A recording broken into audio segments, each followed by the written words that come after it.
Hello friends, good morning. कैसे हैं आप लोग सब? हम लोग directive principles of state policy पढ़ रहे हैं। आज हम लोगों का लेक्चर नंबर 8 है।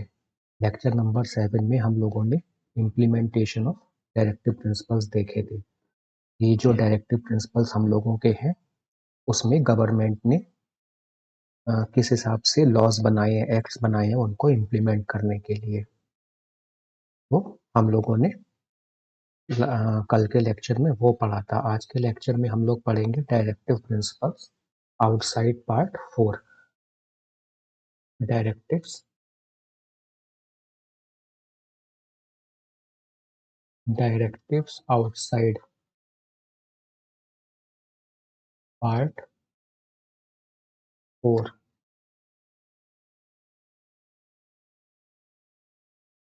तो इसमें जो पहला डायरेक्टिव है वो है आर्टिकल 335।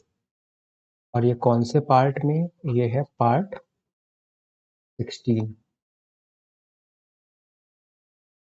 ये पार्ट 16 में है ये वाला डायरेक्टिव। और ये क्या कहता है? Claims of schedule cast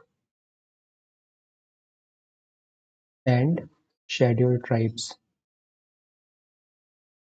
to services. तो ये जो है ये आर्टिकल कहता है शेड्यूल कास्ट और शेड्यूल ट्राइब्स को जो सर्विसेज में, जो जॉब्स में रिजर्वेशन मिला हुआ है, तो वो रिजर्वेशन इस हिसाब से उनको दिया जाएगा कि जो एक एडमिनिस्ट्रेशन की एफिशिएंसी है वो मेंटेन रहे।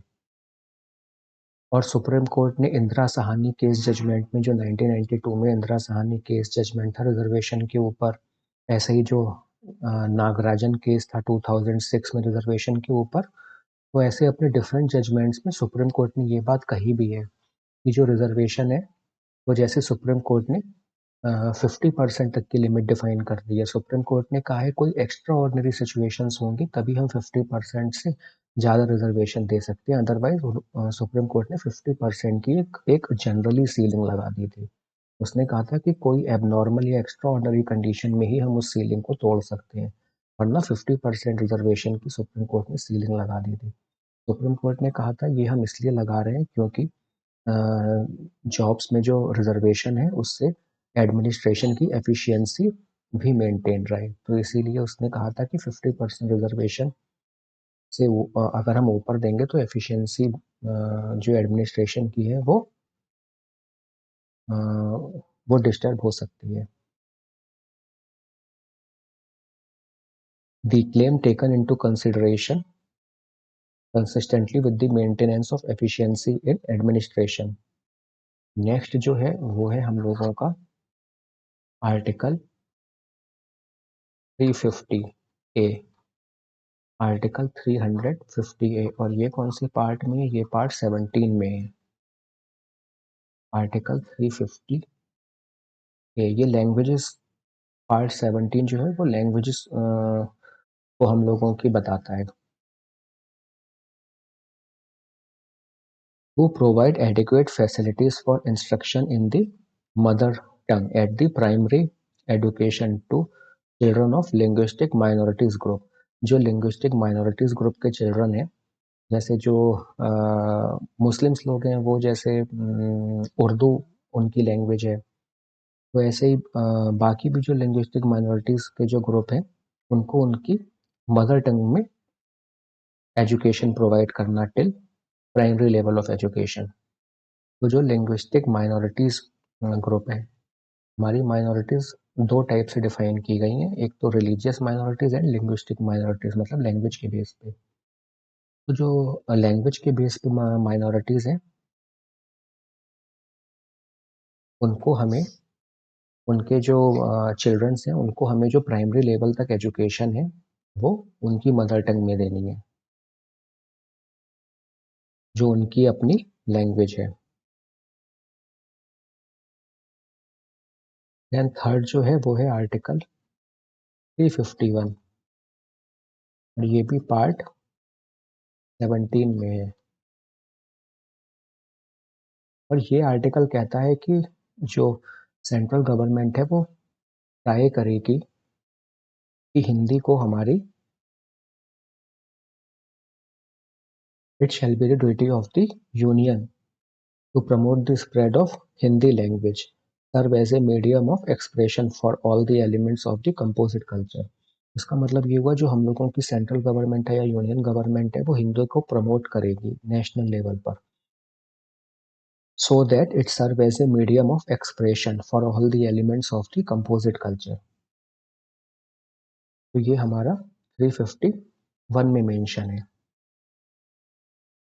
और ये भी जो डायरेक्टिव्स हैं ये भी नॉन जस्टिसिएबल है, नॉन जस्टिसिएबल, ये भी सब नॉन जस्टिसिएबल है। But they are given equal importance and attention by the judiciary. But they are given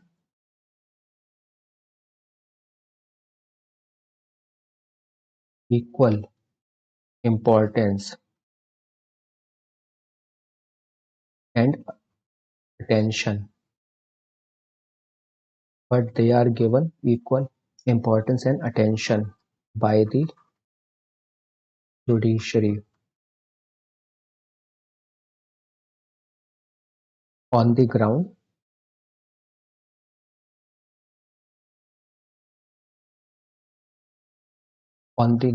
that all parts of the Constitution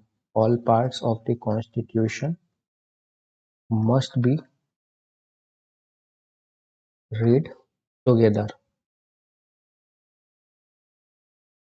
ये बहुत इंपॉर्टेंट वर्ड है, मस्ट बी read together.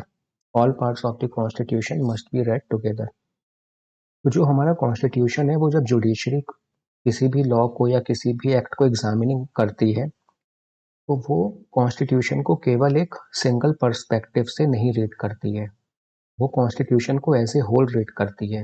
वो ये भी देखती है कि फंडामेंटल राइट्स क्या कहने चाह रहे हैं, वो ये भी देखती है कि डायरेक्टिव प्रिंसिपल्स क्या कहना चाह रहे हैं, या फिर जो कॉन्स्टिट्यूशन में वेरियस आर्टिकल्स हैं वो क्या कहना चाह रहे हैं। उनकी बेसिस पे जो एक ओपिनियन बनता है उसके हिसाब से वो अपना जजमेंट फ्रेम करती है। तो इसीलिए ये although these principles directives outside part 4 ये भी नॉन जस्टिसिएबल है, but they are given equal importance and attention by the judiciary because all parts of the constitution must be read together. तो ये हम लोगों का directive principles of state policy आज खत्म हो गया।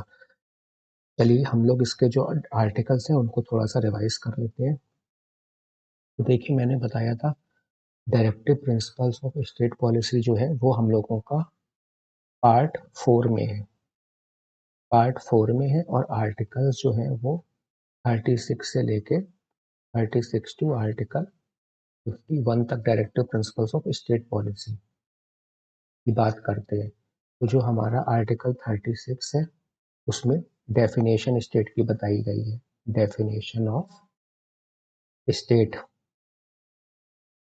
हम लोगों का जो आर्टिकल 37 है उसमें एप्लीकेशन डायरेक्टिव प्रिंसिपल्स के, application of directive principles of state policies. Then हम लोगों का जो आर्टिकल 38 है तो उसमें वेलफेयर स्टेट की बात की है,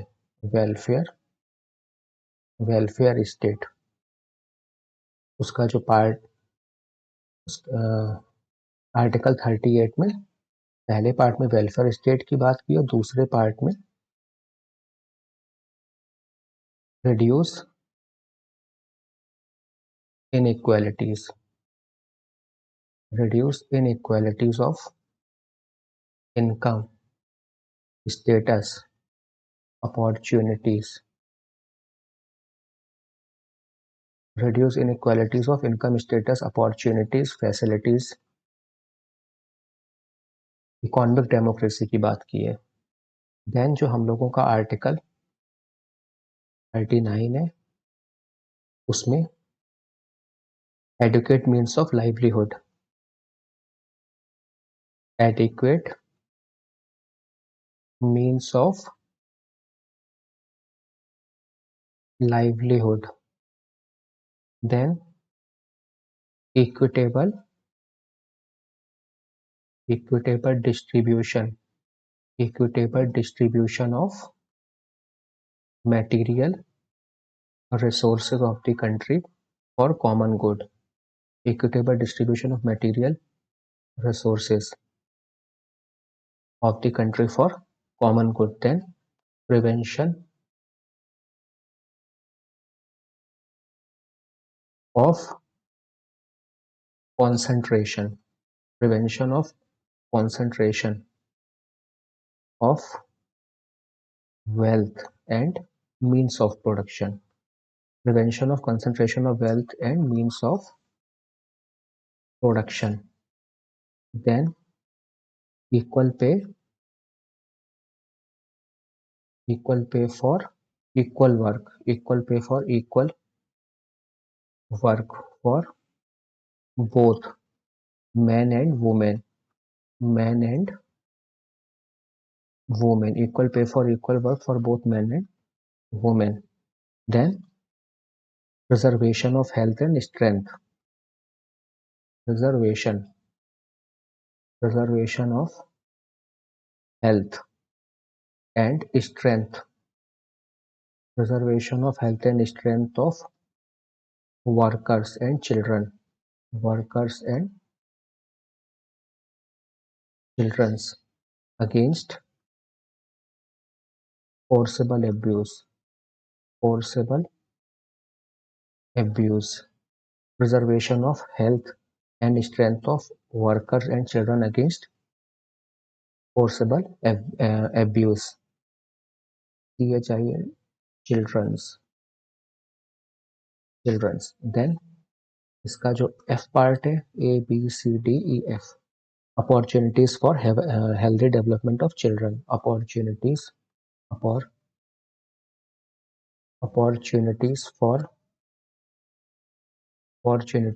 healthy development, opportunities for healthy development of children, opportunities for healthy development of children, ये हम लोगों ने 42nd कॉन्स्टिट्यूशनल अमेंडमेंट एक्ट 1976 के थ्रू ऐड किया था, opportunities for healthy development of children. और ये वाला जो था हम लोगों का आर्टिकल 38 का part b, reduce inequalities of income status opportunities facilities, ये हम लोगों ने 44th कॉन्स्टिट्यूशनल अमेंडमेंट एक्ट 1978 के थ्रू ऐड किया था, ये वाला बी पार्ट। देन जो है वो हम लोगों का आर्टिकल 39 ए है। आर्टिकल 39 ए में क्या है? Equal justice and free legal add, equal justice and free legal add, ये भी हम लोगों ने 42nd कॉन्स्टिट्यूशनल अमेंडमेंट एक्ट 1976 के थ्रू ऐड किया, equal justice and free legal aid, article 39 a. Then जो हम लोगों का आर्टिकल नंबर 40 है वो क्या है? वो है organisation of village panchayat, organisation of village panchayat. हम लोगों ने 73rd कॉन्स्टिट्यूशनल अमेंडमेंट एक्ट 1992 के थ्रू विलेज पंचायत को कॉन्स्टिट्यूशनल स्टेटस प्रोवाइड किया, जिससे कि विलेज भी एक रिपब्लिक की तरह काम कर सके, गांधी जी के ड्रीम को पूरा करने के लिए। देन हम लोगों का आर्टिकल नंबर क्या है? 41, आर्टिकल 41। आर्टिकल 41 क्या कहता है? Right to work, to education, right to work, to education, to public assistance, right to work, to education, to public assistance in certain cases, और सर्टेन केसेस में क्या हो गया? जैसे आपकी ओल्ड एज में ओल्ड एज पेंशन देती है government, old age pension, unemployment allowance, unemployment allowances,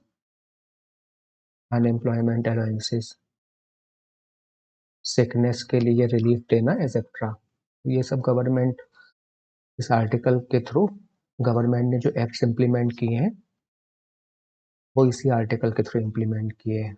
then हम लोगों का आर्टिकल 42 जो है, 42 कहता है provision of just and human hygienic की बात करता है। Provision of just and human condition, article 42 provision of just and human condition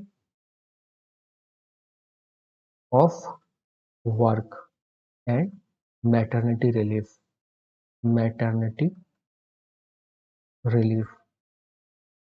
article 42 हमारा provision of just and human condition of work and maternity relief, ये women workers के rights को secure करता है। जैसे गवर्नमेंट ने अब हमारे 6 मैटरनिटी लीव्स दी हुई हैं 6 मंथ्स की, चाहे पब्लिक सेक्टर या प्राइवेट सेक्टर, हर जगह की वुमेन वर्कर्स को मैंडेटरी कंपलसरी 6 मंथ्स की लीव दी जाएंगी, मैटरनिटी लीव। और गवर्नमेंट ने ये भी कहा है कि जहाँ पे वुमेन वर्कर्स काम करे वो वर्क प्लेस हाइजीनिक हो और उसमें जो वर्क का एनवायरनमेंट है वो ह्यूमन कंडीशन के हिसाब से अच्छा हो कि जो वुमेन है वो डिग्निटी से वर्क कर सके, वहाँ पे क्रच फैसिलिटीज अवेलेबल हो जिससे कि वो अपने बच्चों को फीड भी करा सके, रेस्ट करा सके। तो ये इसी आर्टिकल के थ्रू गवर्नमेंट ने एक्ट्स बना के प्रोविजंस को इम्प्लीमेंट किया है। देन हम लोगों का आर्टिकल 43, आर्टिकल 43 क्या कहता है? To secure a living wage, to secure a living wage and to secure a living wage and a decent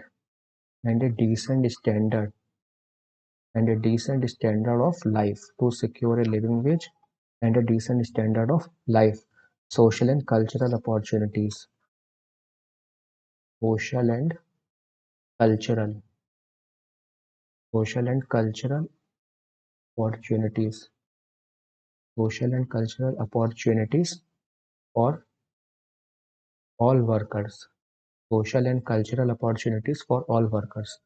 हमारा आर्टिकल 43 कहता है वो लिविंग वेज की बात करता है। एक होती है मिनिमम वेज वो होती है जिसमें इंसान को अ, उसका शेल्टर है, फूड है, जो बेसिक नीड्स है उनकी उनकी ही भरपाई कर पाती है। लेकिन जो लिविंग वेज है उसमें वो बेसिक मिनिमम वेज से ज़्यादा होती है, जिसमें इंसान एक डिग्निटी से लाइफ स्पेंड कर सकता है, वो अपने बच्चों को हेल्थ, एजुकेशन, इंश्योरेंस वगैरह के फैसिलिटीज़ भी प्रोवाइड कर सकता है। तो इसमें लिविंग वेज की बात की हुई है। To secure a living wage and a decent standard of life, social cultural opportunities for all workers, Article 43। Article 43A में है पार्टिसिपेशन ऑफ वर्कर्स,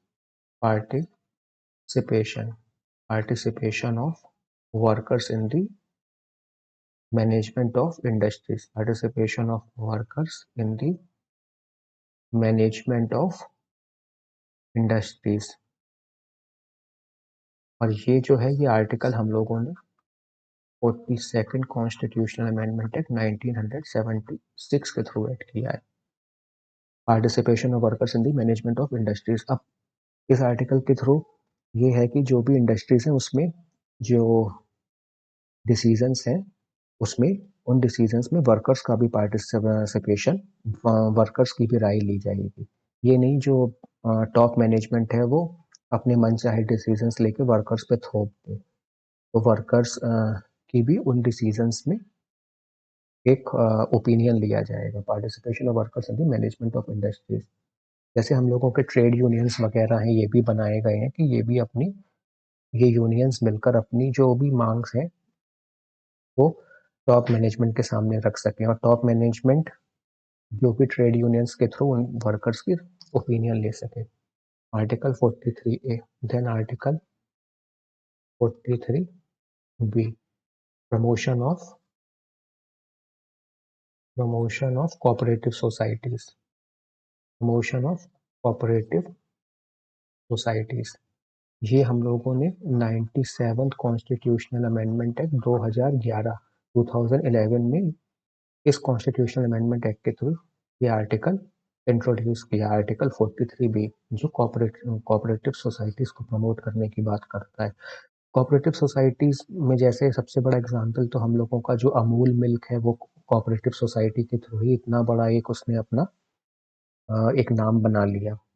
इसी हिसाब से डिफरेंट कोऑपरेटिव सोसाइटीज को प्रमोट करने की बात करता है, जिससे जो वहाँ के लोकल लेवल के वर्कर्स हैं उनका उनकी स्टैंडर्ड ऑफ लिविंग को बढ़ाया जा सके, उनका वेलफेयर हो सके। देन हम लोगों का आर्टिकल 44 ये करता है, article 44 uniform civil code, uniform civil code. ये यूनिफॉर्म सिविल कोड की बात करता है कि जो सिविल लॉज हैं वो सबके कॉमन हो जाएं। जैसे अभी क्रिमिनल लॉ सबके लिए कॉमन है, चाहे वो किसी भी धर्म का हो, ऐसे ही सिविल लॉज को भी कॉमन करने की बात कही गई है, चाहे वो किसी भी धर्म का हो। सिविल लॉज में हमारे मैरिज से रिलेटेड मैटर्स हो गए, इनहेरिटेंस से रिलेटेड मैटर, डाइवोर्स से रिलेटेड मैटर, एडॉप्शन से रिलेटेड मैटर आते हैं। देन हम लोगों का आर्टिकल 45, आर्टिकल 45 में ये है कि early childhood care and education, early early childhood care and education, early childhood care and education to children below the age of 6 years। देखिए, ये वाला जो आर्टिकल है, ये पहले ये आर्टिकल पहले एलिमेंट्री एजुकेशन की बात करता था, 14 ईयर्स तक के बच्चों की एलिमेंट्री एजुकेशन की बात करता था। लेकिन हम लोगों ने 86th कॉन्स्टिट्यूशनल अमेंडमेंट एक्ट 2002 के थ्रू इस आर्टिकल का सब्जेक्ट मैटर बदल दिया। पहले ये article under 14 years of age के चिल्ड्रंस की एलिमेंट्री एजुकेशन की बात करता था, तो हम लोगों ने इस 86 अमेंडमेंट के थ्रू एलिमेंट्री एजुकेशन को फंडामेंटल राइट्स में आर्टिकल 21A में रख दिया।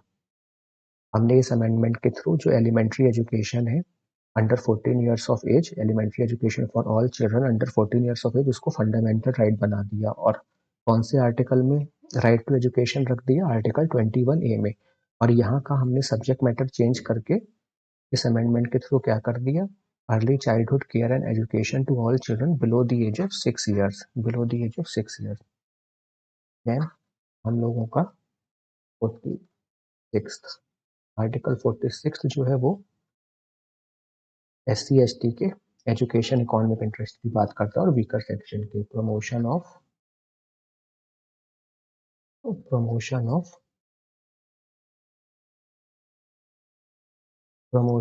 Education and economic interest, promotion of education and economic interest of SCs, scheduled caste and scheduled tribes and other weaker section. Other weaker section में minorities हो गई, minorities, women, children etcetera. तो हम लोगों ने जैसे SC/ST एट्रोसिटीज एक्ट बनाया है 1989, और schedule caste commission, schedule tribe commission है, हम लोगों के कॉन्स्टिट्यूशनल बॉडीज है, national commission for schedule caste, national commission for schedule tribe हमारे कॉन्स्टिट्यूशनल बॉडीज हैं। हम लोगों ने एट्रोसिटीज अगेंस्ट SC/ST एक्ट बनाया है 1989 में। ऐसे ही हम लोगों ने नेशनल कमीशन फॉर वुमेन बनाया 1992 में, माइनॉरिटी कमीशन बनाया 1993 में, और हम लोगों ने चाइल्ड राइट्स कमीशन बनाया 2007 में। तो इन सब के इंटरेस्ट सेव करने के लिए। देन हम लोगों का article number 47, article 47 article article 47 में to raise the level of nutrition, to raise the level of to raise the level of nutrition and standard of living, to raise the level of nutrition and standard of living, and to improve public health,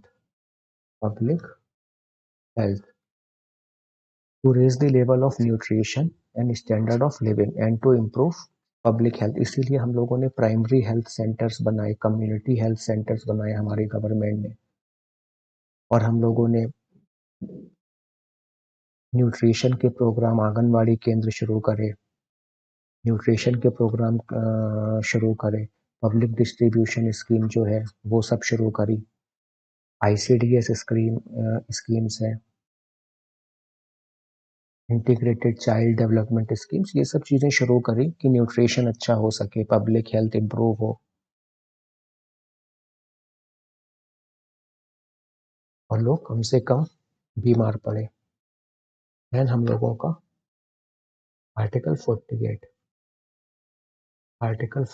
किसकी बात करता है? Organisation of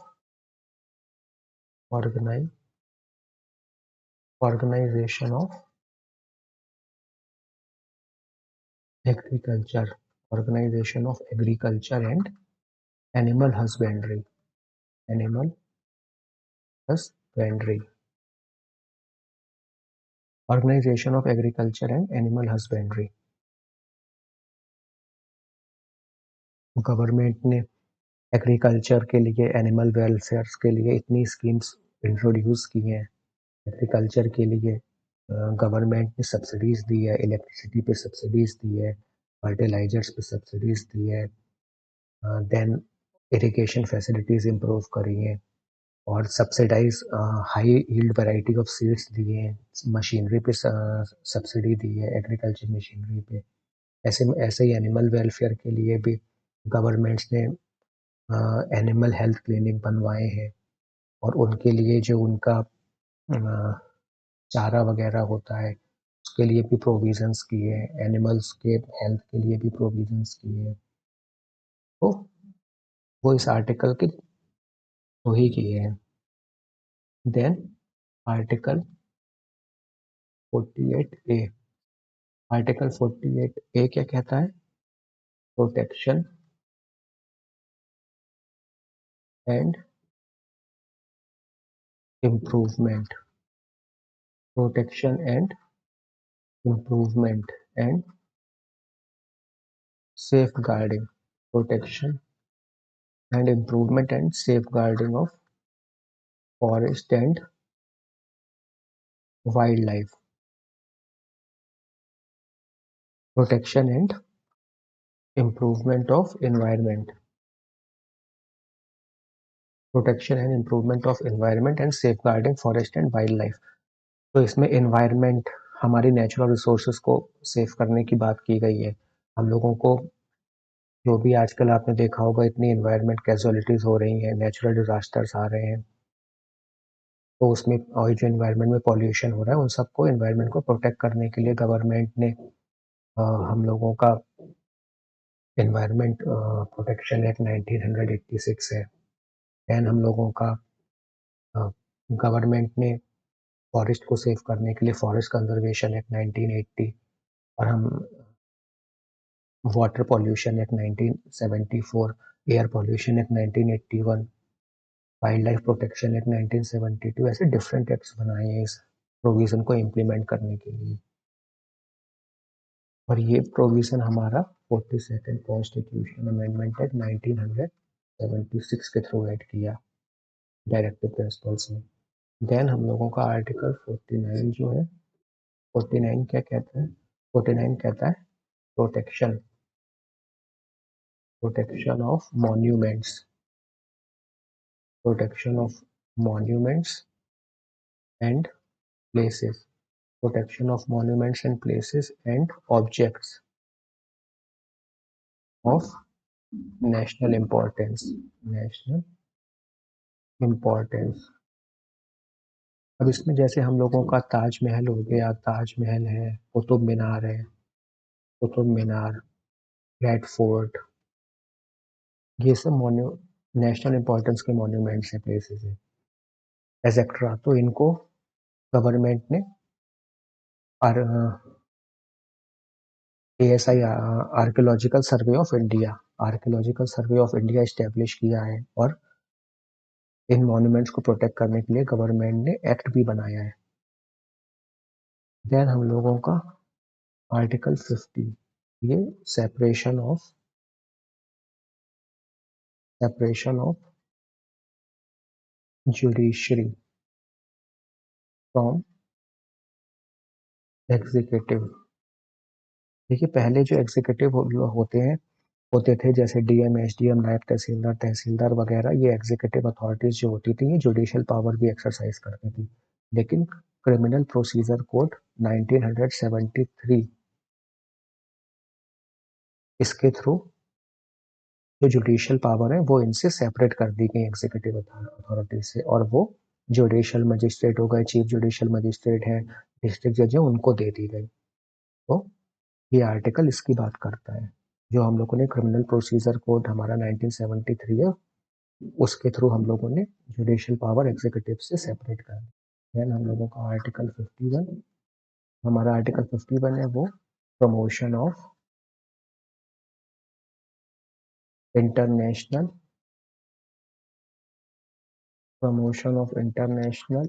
peace and security. Promotion of international peace and security, तो इसमें जैसे हम लोगों ने पंचशील ट्रीटी साइन करी, जिसमें 5 प्रिंसिपल्स हैं इंटरनेशनल पीस कॉपरेशन बढ़ाने के लिए। पंचशील, नॉन अलाइंड मूवमेंट, ये सब चीज़ें हम लोगों ने इंटरनेशनल पीस सिक्योरिटी कॉपरेशन के लिए ये प्रिंसिपल्स लाए। और बाकी भी हमारी कंट्री डिफरेंट ऐसी चीज़ें करती रहती है जिससे इंटरनेशनल लॉज को फॉलो करती है, और किसी के साथ कोई किसी की ज़मीन पे कोई एनक्रोचमेंट नहीं करती है। तो हाँ, और जो भी बॉर्डर्स है उनका प्रॉपर सम्मान करती है। तो हमारी कंट्रीज ऐसी हर चीज़ वो फॉलो करती है जो इंटरनेशनल पीस एंड सिक्योरिटी को प्रमोट करे। ये आर्टिकल 51 में भी डायरेक्टिव में ये बात कही गई है। ठीक है फ्रेंड्स, आज हम लोगों का directive principles of state policy chapter complete हुआ। कल हम लोग कोई एक नेक्स्ट चैप्टर शुरू करेंगे। इस चैप्टर के रिगार्डिंग आप लोगों के कोई भी डाउट है तो आप मुझे कमेंट सेक्शन के थ्रू पूछ सकते हैं। आप लोग अपना लव कोऑपरेशन ऐसे ही बनाए रखिएगा। आप लोगों का कोई भी फीडबैक, सजेशन है वो भी आप मुझे कमेंट के थ्रू बता सकते हैं। मैं उन सबको रिजॉल्व करने के लिए पूरा वर्क करूँगा। आप लोग भी अपना ध्यान रखिए, रिवीजन करते रहिए, पढ़ते रहिए अच्छे से। Okay, thank you.